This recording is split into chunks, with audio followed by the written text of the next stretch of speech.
What's up viewers? What's up keepers? It's me, Chi. Welcome back sa channel ko. So ano? Relax ako dito. Ang sarap ng upo ko dito sa harap ng mga aquarium ko. Pero syempre, dumating na kasi yung box na in-order ko. At meron tayong ipapakita sa inyong bagong submersible pump. Actually, hindi to bago, pero bago to sa channel ko. Kaya tara? Tara! Pero syempre, bago ang lahat, papasukin muna natin ang intro. Intro?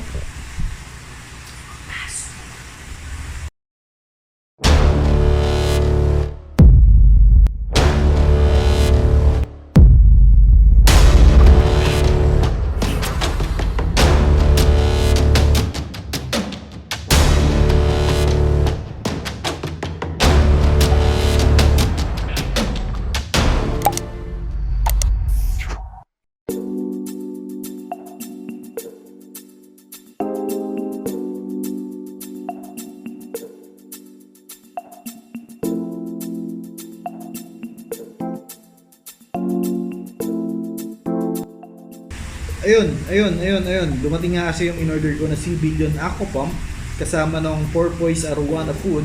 Itong Arowana Food na to, yung pellets na to, ang paborito ng mga alaga akong arowana. At karamihan din sa mga hobbies, paborito rin nila tong gamitin para sa mga alaga nila. Ayun nga, balik tayo dun sa Cbillion. Magbubukas tayo ng isang model, yung 307, bubuksan natin. At syempre, pagkabukas natin, hindi ko na to ibabalik sa stocks ko. Ipapamigay ko na sa inyo to, okay? So, antay lang kayo ng mechanics kung paano. Kaya, ituloy na natin ang video. Alam ko, excited na kayo. Tara! Magbukas na tayo ng 307. Singit lang natin to kasama sa dumating nung Cbillion natin na aquarium air pump, submersible pump. Ang PPUs is tong Porpoise Arowana Food. Restock tayo. Ayan, So meron na tayo ulit 360 grams Arowana Food at 125 grams. Ayan. Okay, so balik tayo dun sa Cbillion. So ayan, ito nga yung lineup ng Cbillion.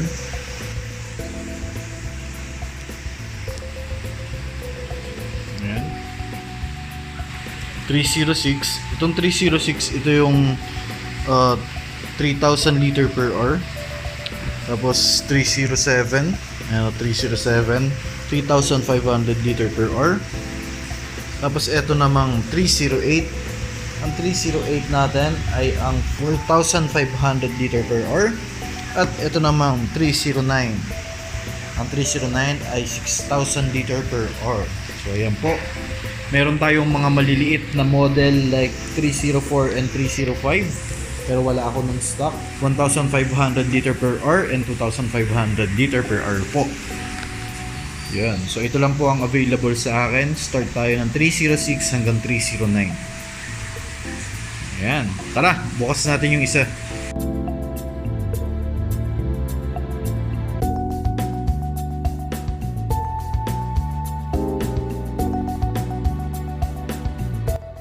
Okay, dahil binigyan tayo ng Cbillion ng isang HY307, syempre ipapamigay natin to sa mga viewers natin.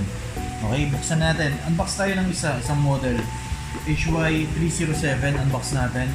So, pakita ko muna sa inyo yung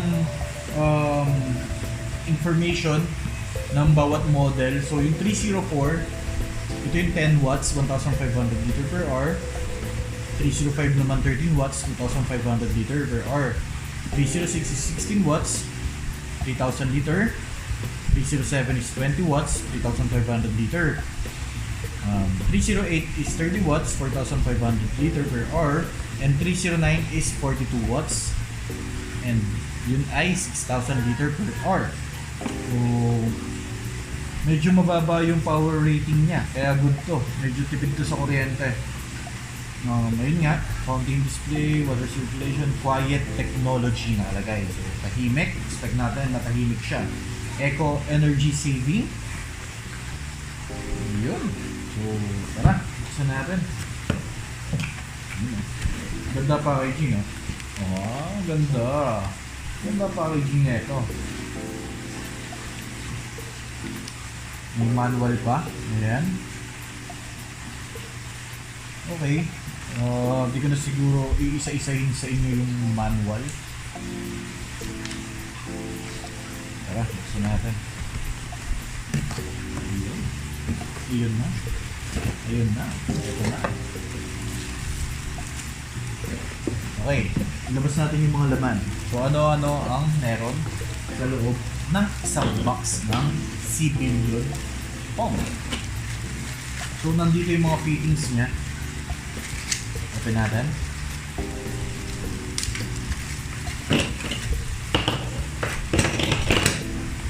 Okay.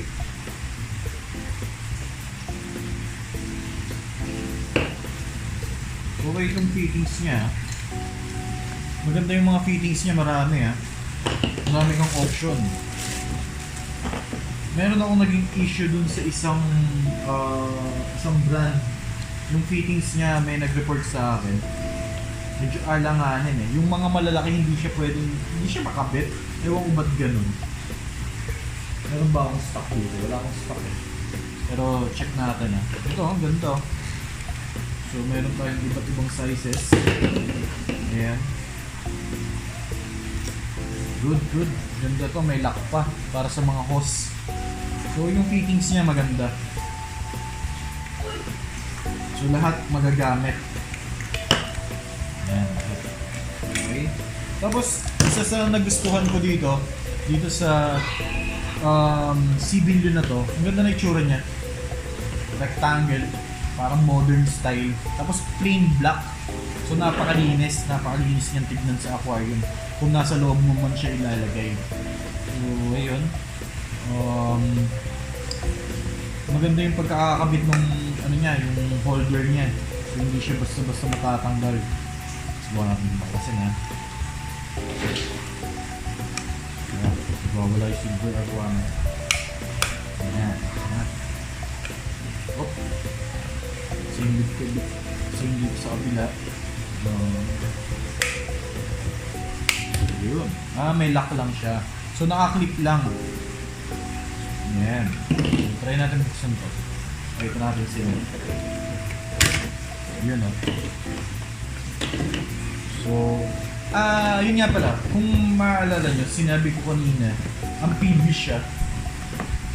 Okay? Amphibious. Starting yata ng 306 na model, amphibious na. So, 306, 307, 308, or 309 amphibious. Meaning, pwede nyo siyang gamitin nakalabas sa tubig. Okay? Pwede siyang kabitan ng hose dito. Ayun. Ito yung gamit niya, no? Yan. So, kaya meron isa ditong fittings na malaki. So, akala nyo dito, hindi magamit. So, ito, pwede mo siyang ikabit dito. Lagyan mo siya ng hose. Hose dito. Diba? Mas maganda, okay? Yun. So, isang advantage ng 307 yan. Pakita pa natin na malapitan. Ayan, no? Ang ganda na ito. Tapos, medyo mabigat.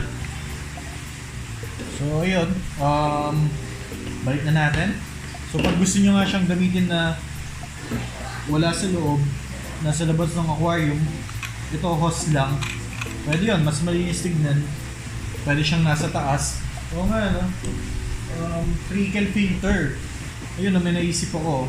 Kung magti-trickle filter kayo, tapos ayaw nyo ng merong eyesore sa loob ng aquarium nyo, pwede nyo siyang gawin sa taas.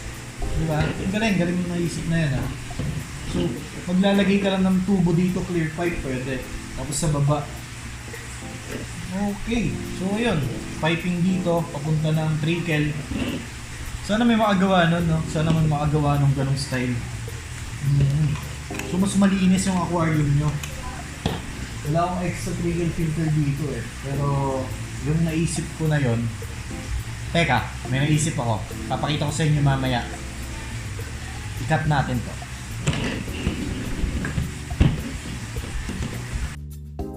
Okay, so naglabas ako dito ng 3-layer biological filter na brand new. So, ito, pakita ko sa inyo kung paano yung mangyayari. So, ganito siya. Nasa taas yung pump. So, hindi yan mismo kasi sa trickle filter medyo mahaba Parang nandito siya banda. So, makakapaglagay ka pa ng piping. Yan, ganyan yung naiisip kong diskarte sana. So, para kang gumamit ng lazy pump. Ang problema sa lazy pump naman kasi ang mahal. Diba? So, ito, submersible pump. Pero nilagay natin sa taas kasi ang previous nga siya. Ayun. So, ganun. Mas malinis siyang tignan dahil wala kang power head or submersible pump sa loob ng aquarium. Ayun, pinakita ko sa inyo yung itsura kung paano ang diskarte. So, kayo na ang bahala kung paano nyo i-apply sa trickle filter nyo. Okay? Ayun. Tapos na natin i-unbox at i-check itong Civilion. So, hindi ko siya mai-test ngayon dahil wala akong paggagamitang aquarium. So, ayun, nasabi ko nga kanina na papamigay natin tong 307 na to.